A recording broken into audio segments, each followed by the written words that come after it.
नमस्कार, आप देख रहे हैं आवाज। मैं हूं वीना सिंह। मध्य पूर्वी बंगाल के सागर से शुरू हुए यास चक्रवात का असर सरगुजा में भी देखने को मिलेगा। मौसम विभाग ने संभावना जताई है कि बुधवार को जिले में 40 से 60 किलोमीटर प्रति घंटे की रफ्तार से हवाएं चलेंगी। साथ ही गरज के साथ तेज बारिश भी होगी। वहीं स्थानीय स्तर पर बचाव और राहत के लिए जिला प्रशासन ने पूरी तैयारियां कर ली हैं।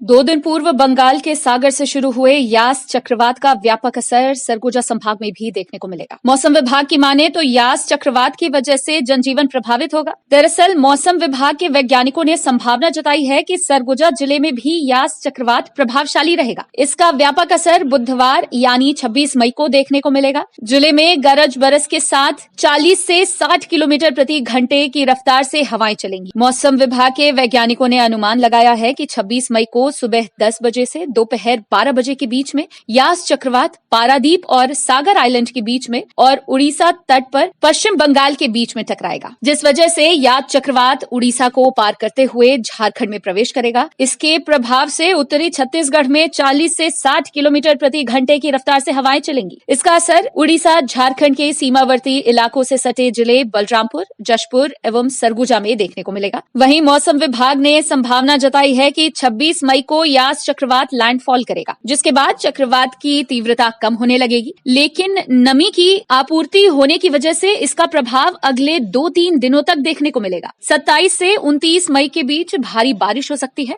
वहीं मौसम विभाग के वैज्ञानिक यास चक्रवात को ताउते चक्रवात के बराबर मान रहे हैं, जिस वजह से यास चक्रवात को सुपर साइक्लोन का नाम दिया गया। यास जो तूफान है ये मध्य पूर्वी बंगाल की सागर में शुरू हुआ था अभी 2 दिन पहले, और वो आगे बढ़ता हुआ अभी भी उड़ीसा के पास में समुद्र में ही स्थित है। और संभावना है कि ये 26 तारीख को 10 से 12:30-1 बजे के बीच में पारादीप और सागर आइलैंड के बीच में उड़ीसा तट और पश्चिम बंगाल के बीच में टकराएगा। और उसके टकराने के बाद फिर उसकी जो दिशा अभी है, जो सदिश दिशा दिख रही है, वो सीधे झारखंड की तरफ घुसती हुई दिख रही है, और तो वो उड़ीसा को पार करते हुए झारखंड में घुस जाएगा। उसके प्रभाव से जो अपना उत्तर छत्तीसगढ़ है, संभावना है कि यहाँ पर भी 20 से 30 नॉट की हवाएं, मतलब 40 से 60 किलोमीटर प्रति घंटा की रफ्तार की हवाएं, जो उड़ीसा झारखंड के बॉर्डर वाले हिस्से हैं, जैसे जशपुर हुआ, बलरामपुर हुआ, सरगुजा हुआ, यहाँ देखने को मिलेगा। इस दौरान कहीं कहीं मूसलाधार तेज़ बारिश होने की भी संभावना रहेगी। तेज़ गरज चमक की भी संभावना बनी हुई रहेगी। ये तूफान 26 तारीख को लैंडफॉल करेगा। लैंडफॉल करने के बाद तूफान कमज़ोर होना शुरू हो जाता है, लेकिन उसके बाद जो नमी की आपूर्ति हुई रहेगी, उस नमी का प्रभाव अगले 2-3 दिनों तक, मतलब कम से कम 27-28 तारीख तक देखने को मिलेगा। ताउते के लगभग बराबर ही मान रहे हैं इसको हम लोग। इसको भी सुपर साइक्लोन का नाम दिया गया है, और ताउते भी सुपर साइक्लोन ही था। वहीं मौसम विभाग की चेतावनी के बाद सरगुजा जिले में भी प्रशासन इस प्राकृतिक आपदा से निपटने के लिए अलर्ट हो गया है। बंगाल की खाड़ी से उठने वाले चक्रवात यास के प्रभाव से जनजीवन को होने वाले नुकसान की आशंका के मद्देनजर आपदा से बचाव की पूर्व तैयारी को लेकर सोमवार को जिला पंचायत सभा कक्ष में जनप्रतिनिधियों तथा जिला प्रशासन की बैठक कलेक्टर संजीव कुमार झा की अध्यक्षता में आयोजित की गई थी। बैठक में प्राकृतिक आपदा से बचाव एवं राहत व्यवस्था हेतु तैयारियों एवं कार्य योजना के संबंध में जनप्रतिनिधियों से चर्चा की गई। यास चक्रवात के मद्देनजर आंधी तूफान से निपटने के लिए आपदा राहत से संबंधित विभागों को मैदानी अमलों के साथ सतर्क रहने और आम जनता की समस्याओं से जुड़े अहम मुद्दों के निराकरण के लिए आवश्यक निर्देश दिए गए। कलेक्टर ने यास तूफान के प्रभाव को देखते हुए जिला स्तर के साथ ही जनपद स्तर पर भी आपदा राहत टीम का गठन कर सतर्क रहने का निर्देश दिया है। आपदा से निपटने के लिए राजस्व, स्वास्थ्य,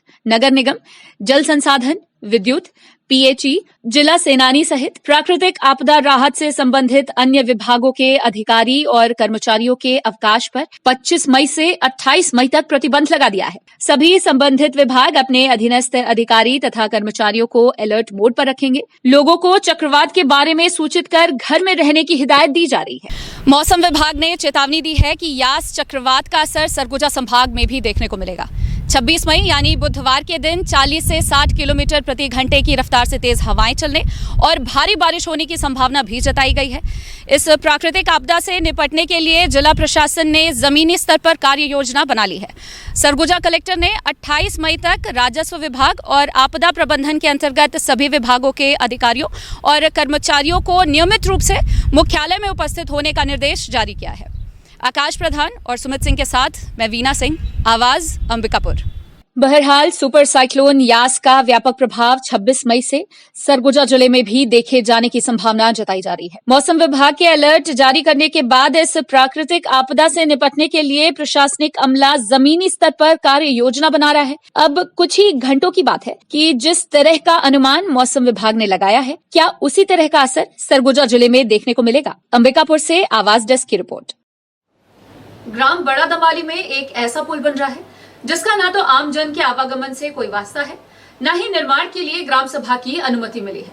गांव से 3-4 किलोमीटर की दूरी पर बन रहे इस पुल के निर्माता हैं गांव के सरपंच और निर्माण एजेंसी है ग्राम पंचायत। वही ग्राम पंचायत जिसकी ग्राम सभा ने इस पुल के लिए कोई प्रस्ताव ही पारित नहीं किया है।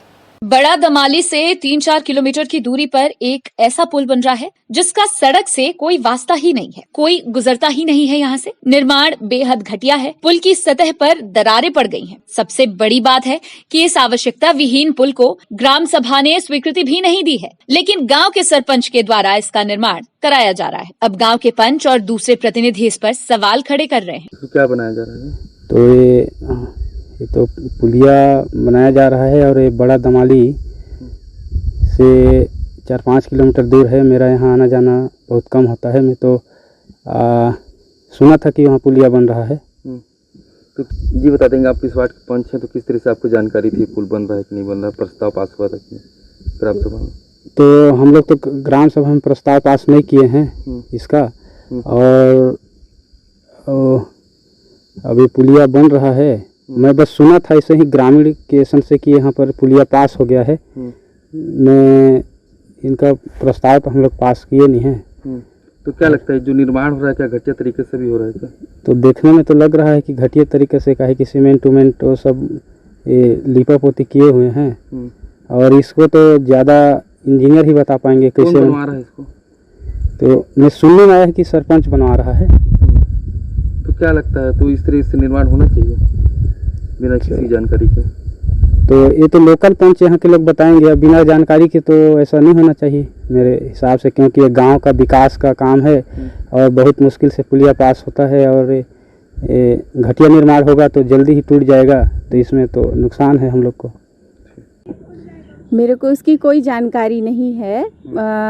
शायद उसका की निर्माण एजेंसी पंचायत है, शायद नहीं पंचायत ही होगी, और इसके बारे में मेरे को कोई जानकारी नहीं है कि मतलब यहाँ पर पुलिया का निर्माण किया जा रहा है। और शायद पंचों को भी इसमें मतलब उनका भी यही कहना है कि कोई प्रस्ताव नहीं बनाया गया है इसके लिए किसी भी ग्राम सभा में। हाँ, मैं वहाँ गई थी और मैंने उसका मतलब देखा उसको, तो एकदम बिल्कुल ही गुणवत्ता विहीन है। और मैंने इंजीनियर सर से जो मतलब बात की, उनसे भी वहाँ पे से मैंने फ़ोन पे बात की थी, तो उनका भी कहना है कि एकदम गुणवत्ता विहीन है और इसको हाथ से भी तोड़ने से ये टूट जा रहा, हाथ से ही तोड़ने से टूट जा रहा है। और अवैध लकड़ियों का उपयोग किया गया है वहाँ पे, ये हम लोग वहाँ पे खुद जाके देखे हैं स्पॉट पे।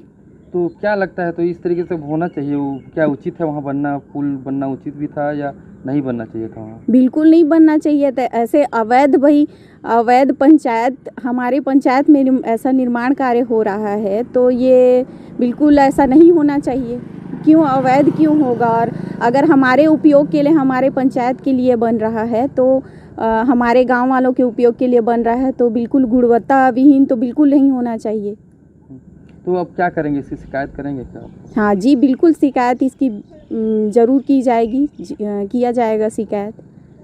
ये काफी विचारणीय प्रश्न है कि बिना ग्राम सभा की अनुमति के एक अनुपयुक्त जगह पर बन रहे इस पुल को प्रशासकीय स्वीकृति कैसे मिली। इस पुल को स्वीकृति देने वाले अधिकारी इससे वाकिफ हैं। वो मानते हैं कि गड़बड़ी है, लेकिन सवाल ये भी है कि वे इस गड़बड़ी को त्वरित रूप से रोकने के लिए इच्छुक क्यों नहीं है। हाँ, वही अभी संज्ञान में मेरे आया है, वो दिखवाता हूँ, उसमें जांच करवाता हूँ। वो ग्रुप में इंजीनियर साहब ने भी अवगत कराया इस बात को लेकर, लेकिन इसमें अभी तो कोई संज्ञान नहीं लिया गया। नहीं, मैं देखा नहीं हूँ किस प्रकार के ग्रुप में है। अब आपके द्वारा पता चल रहा है, मैं जांच करवाता हूँ, देखता हूँ। तालाबंदी के दौरान अंबिकापुर शहर में जरूरतमंद लोगों की मदद के लिए कई समाज सेवी संस्थाएं आगे आई हैं। वहीं संकल्प यूथ क्लब समाज सेवी संस्था के सभी सदस्य भी निरंतर लोगों की मदद कर रहे हैं। संस्था के सदस्यों को रात के दौरान भी यदि किसी जरूरतमंद का फोन आता है तो उनकी मदद के लिए संस्था के सदस्य रात के दौरान भी तैनात रहते हैं और लोगों को मदद पहुंचाने की पूरी कोशिश करते हैं। संस्था द्वारा लॉकडाउन के दौरान निरंतर जरूरतमंदों को राशन, सब्जी का वितरण किया जा रहा है। खबरों का सिलसिला जारी रहेगा, लौटते एक छोटे से ब्रेक के बाद। प्यूरिल केयर 2011 से निरंतर अपनी सेवाएं प्रदान करते आ रहे हैं। यहाँ पर आपको मिलता है प्योर मिल्क और सभी मिल्क प्रोडक्ट्स। आप हमारे प्रोडक्ट्स को हमारे किसी भी नजदीकी प्यूरिल केयर शाखा से अथवा हमारे प्यूरिल केयर ऐप को प्ले स्टोर से डाउनलोड करके प्राप्त कर सकते हैं। हमारा कस्टमर केयर नंबर है 8871110770। Neha annex the complete family mart, किराना, सब्जी, कॉस्मेटिक के लिए संपर्क करें। फ्री होम डिलीवरी की सुविधा उपलब्ध। तो आज ही डाउनलोड करें नेहा एनेक्स अपने गूगल प्ले स्टोर से और लॉकडाउन में भी फ्री होम डिलीवरी का लाभ उठाएं। Address Neha annex complete family mart, पुराना bus stand, Ambikapur. Mobile number 7000593319।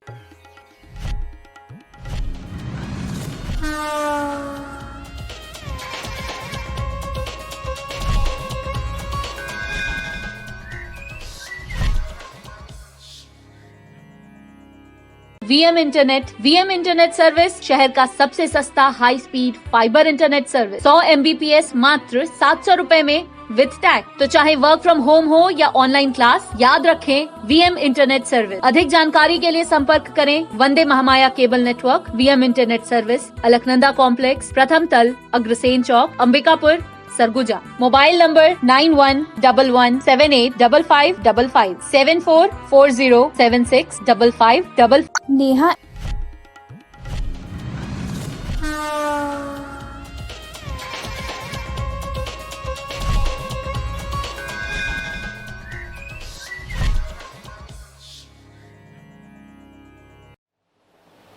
Break के बाद आपका स्वागत है। अंबिकापुर शहर के गांधीनगर में वन विभाग की टीम ने बड़ी कार्यवाही करते हुए एक घर में अवैध रूप से रखे खम्हार लकड़ी को बड़ी मात्रा में बरामद किया है। दरअसल सरगुजा वन मंडल के अधीनस्थ वन कर्मचारियों को मुखबिर से सूचना मिली कि गांधीनगर निवासी राजेश यादव अवैध इमारती लकड़ी लाकर फर्नीचर बना रहा है। सूचना मिलते ही वन अमले ने राजेश यादव के घर दबिश दी और मौके से इमारती लकड़ी बरामद किया। वहीं दस्तावेज नहीं दिखाए जाने पर इमारती लकड़ी और उससे बने फर्नीचर को वन अमले ने जब्त कर लिया है और वन अधिनियम के तहत कार्यवाही की है। ग्रामीण गांव वाले या अड़ोस पड़ोस से हम लोगों को गोपनीय सूचना मिला कि यहाँ पास कुछ अज्ञात लोग लकड़ी ला के रखे हैं। उसके सूचना के तहत हम लोग यहाँ कार्रवाई की। भारतीय वन अधिनियम 1927 के तहत कार्रवाई के लिए आए हैं और माल जब्त किए हैं। और जो आपके सामने है प्रजाति का पटरा है और कुछ बने पाया हैं, यही मिला हुआ है। पतासाजी कर रहे हैं, इसकी जानकारी अभी नहीं है। पता होने पे आपको 20,000 के लगभग। ये राजेश यादव गांधीनगर के हैं, इनके यहाँ छापा मारे हैं। अब क्या आगे करोगे? भारतीय अधिनियम 1927 के तहत जो भी कार्रवाई होता है नियमानुसार वो कार्रवाई की जाएगी। उनके पास किसी प्रकार का कोई दस्तावेज नहीं है अभी की स्थिति में। अंबिकापुर में बन रहे कांग्रेस कार्यालय राजीव भवन का जायजा लेने कांग्रेसी कार्यकर्ता पहुंचे थे। इस दौरान कांग्रेस कार्यकर्ताओं ने अपना श्रमदान किया, साथ ही निर्माण कार्य में लगे मजदूरों को भोजन और मास्क का वितरण भी किया गया। अंबिकापुर में कांग्रेस कार्यालय राजीव भवन का निर्माण जोरों से चल रहा है। शहर के घड़ी चौक स्थित नगर निगम के सामने बन रहे राजीव भवन के निर्माण कार्य का कांग्रेसी कार्यकर्ताओं ने जायजा लिया और कोविड के नियमों का पालन करते हुए श्रमदान भी किया। इसके अलावा भवन के निर्माण कार्य में लगे मजदूरों को कांग्रेसी कार्यकर्ताओं ने भोजन भी उपलब्ध कराया। जिला कांग्रेस कमेटी सरगुजा के जिला महामंत्री राजीव अग्रवाल ने बताया कि अंबिकापुर शहर में बन रहे कांग्रेस कार्यालय राजीव भवन के तीसरी मंजिल की ढलाई का कार्य चल रहा है। रहा है। वहीं कार्य की गुणवत्ता को देखने के लिए कांग्रेस कमेटी के जिला अध्यक्ष सहित कांग्रेसी कार्यकर्ता मौके पर पहुंचकर निर्माण कार्य का जायजा लिए और इस दौरान कार्यकर्ताओं ने श्रमदान भी दिया। वहीं मजदूरों के लिए भोजन व्यवस्था के साथ साथ सभी को मास्क का वितरण भी किया गया। आज हमारे कांग्रेस भवन राजीव भवन का तीसरी मंजिल की ढलाई थी। आज हम सब कांग्रेसी, हमारे जिला अध्यक्ष, हमारे ब्लॉक अध्यक्ष, शहर अध्यक्ष और जितने भी फ्रंट लाइन ऑर्गेनाइजेशन के सदस्य हैं, हम सब ने मिलकर आज कांग्रेस भवन की तीसरी मंजिल की ढलाई हम सब ने मिलकर किया और हम सब ने श्रमदान किया। साथ में कोविड का चल रहा है पालन, उसको देखते हुए सोशल डिस्टेंसिंग का सबको मास्क बांटे हैं और सबके लिए भोजन की व्यवस्था जिला कांग्रेस कमेटी और सुरेश भाई की तरफ से किया गया है। सूरजपुर कलेक्टर को थप्पड़ मामले में हटाए जाने के बाद भैयाथान एसडीएम प्रकाश सिंह राजपूत के खिलाफ भी कार्यवाही किए जाने की मांग उठ रही है। गौरतलब है कि एसडीएम प्रकाश सिंह राजपूत का थप्पड़ मारने वाला वीडियो सोशल मीडिया पर वायरल हो रहा है, जिसे लेकर लोगों में भारी आक्रोश देखने को मिल रहा है।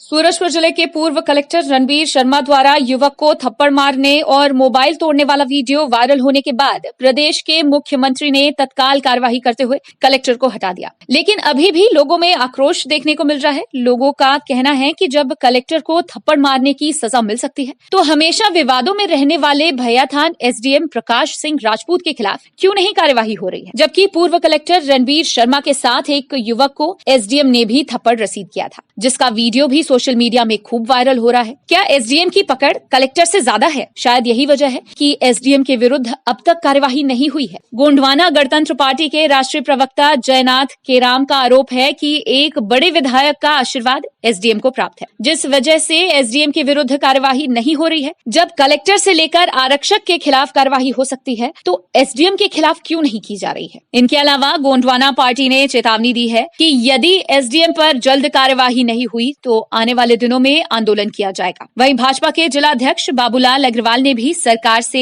एसडीएम को हटाने की मांग की है। इसमें कल भी हमने एक आरोप लगाया है।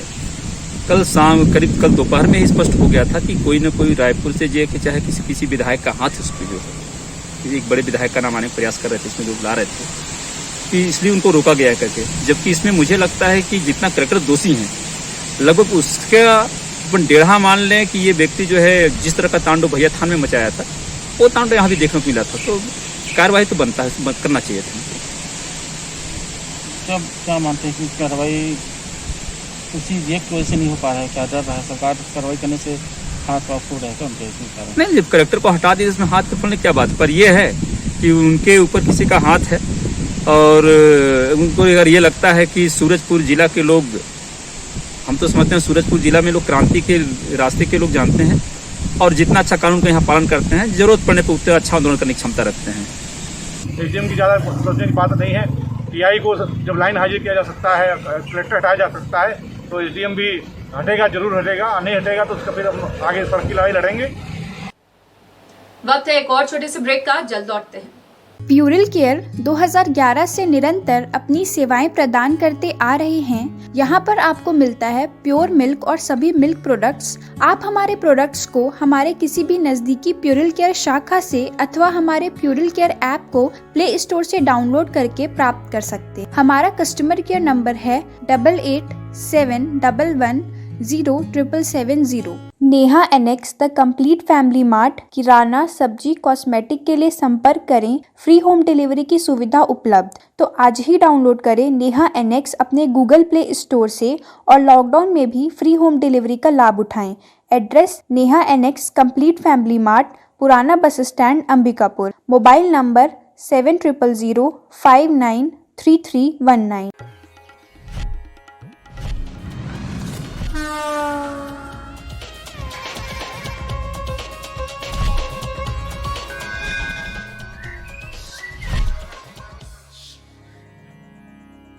वीएम इंटरनेट सर्विस शहर का सबसे सस्ता high speed fibre internet service. 100 MBPS मात्र 700 रुपए में विद टैग। तो चाहे वर्क फ्रॉम होम हो या ऑनलाइन क्लास, याद रखें वीएम इंटरनेट सर्विस। अधिक जानकारी के लिए संपर्क करें Vande Mahamaya cable network. VM internet service, Alaknanda complex, प्रथम तल, अग्रसेन चौक, अंबिकापुर, सरगुजा। Mobile number 9111785555 7440765555। नेहा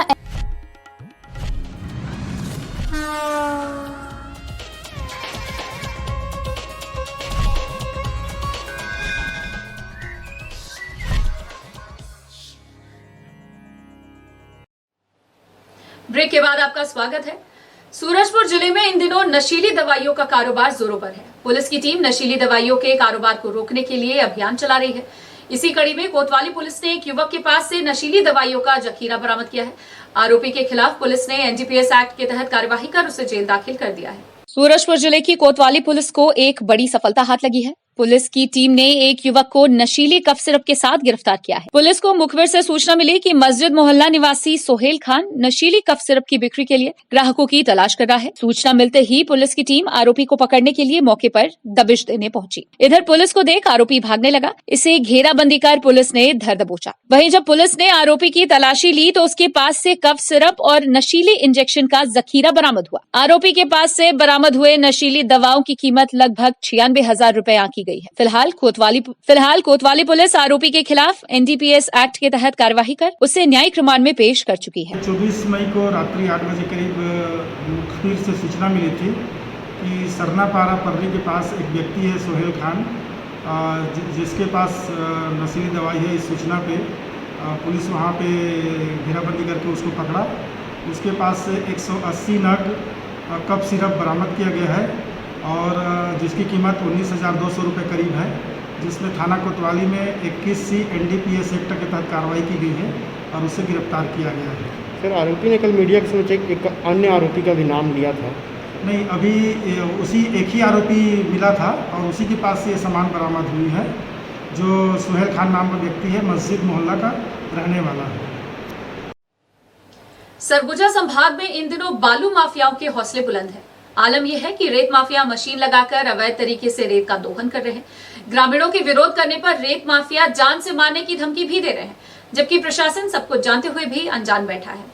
सरगुजा संभाग में इन दिनों खनिज माफियाओं के हौसले बुलंद है। दबंगों द्वारा ग्रामीणों को डरा धमका खनिज संपदा का दोहन किया जा रहा है। ताजा मामला बलरामपुर जिले के राजपुर थाना क्षेत्र से सामने आया है, जहां ग्राम परसवार कला से होकर गुजरने वाली नदी में रेत माफियाओं की नजर पड़ रही। रेत माफिया मशीन लगाकर बड़े पैमाने पर रेत का दोहन कर रहे हैं। रेत माफियाओं के इस काले कारनामे की वजह से सरकार को करोड़ों के राजस्व का चूना लग रहा है, जबकि रेत माफियाओं ने पर्यावरण विभाग से रेत के खनन के लिए स्वीकृति तक नहीं ली है। बावजूद इसके रेत माफिया बड़े पैमाने पर रेत का दोहन कर रहे हैं। इधर ग्रामीणों की शिकायत के बाद भी प्रशासन माफियाओं पर शिकंजा नहीं कस रहा है, लेकिन अब ग्रामीणों ने विरोध करना शुरू कर दिया है। स्थानीय ग्रामीणों ने रेत उत्खनन को बंद करवा दिया है। इधर ग्रामीणों के विरोध से बौखलाए रेत माफिया ग्रामीणों की जान लेने की धमकी तक दे रहे हैं। इस मामले की शिकायत ग्रामीणों ने थाने में दर्ज कराई है। दरअसल ग्रामीणों का कहना है कि पर्यावरण विभाग से बिना स्वीकृति लिए रेत माफियाओं द्वारा गांव से रेत का अवैध उत्खनन करवाया जा रहा है, जिस वजह से ग्रामीणों को आने वाले दिनों में भारी दिक्कतों का सामना करना पड़ेगा। नदी पर पुल नहीं होने की वजह से जैसे तैसे ग्रामीण नदी को पार कर दूसरे गांव जाते हैं, लेकिन रेत माफिया नदी में गड्ढा कर बड़े पैमाने पर रेत का उत्खनन कर रहे हैं। ऐसे में बारिश के मौसम के दौरान ग्रामीणों की जान की जा सकती है। इस मामले को लेकर ग्रामीणों ने सोमवार को जमकर विरोध प्रदर्शन किया। साथ ही प्रशासन से मांग की कि गांव में हो रहे अवैध रेत उत्खनन को प्रशासनिक अधिकारी बंद करवाएं। यही नहीं, ग्रामीणों ने चेतावनी दी है कि यदि अवैध रेत खनन जारी रहा तो इसका अंजाम बुरा होगा। हाँ, यहाँ तक आज तक जो है दस्तावेज ग्राम पंचायत में आज तक दिखाए नहीं, कई बार मांगे भी, और अगर दस्तावेज दिखाए दिए होते कि भाई प्रशासन जो है मंत्रालय से पास हुआ है, ठीक है, प्रशासन की ओर से चेक कलेक्टर साहब से जब निर्देश दिए हैं, लेकिन उसका कुछ दस्तावेज आज तक दिखाए नहीं। और सबसे बड़ी बात है, हमारे गांव में बाल बच्चे लड़का छुआ सब आवागम करते हैं और आए दिन बारिश होता है तो वहाँ अपना जीवन जोखिम डाल करके पार होते हैं। सुविधा साधन पुल है ना कुछ है। खेती बाड़ी हमारा दियो पार इस पार उस पार भी होता है, और खेती बाड़ी जो होता है तो हमारे गांव में करीब कम से कम साल में जो बाढ़ आता है तो 2-4 को घटना हो ही जाता है। अब इस चीज़ को पुलिस प्रशासन से लेके एसडीएम कलेक्टर साहब भी जान रहे हैं कि ग्राम परसवार कला में कई बार घटना हो चुका है इस बारे में।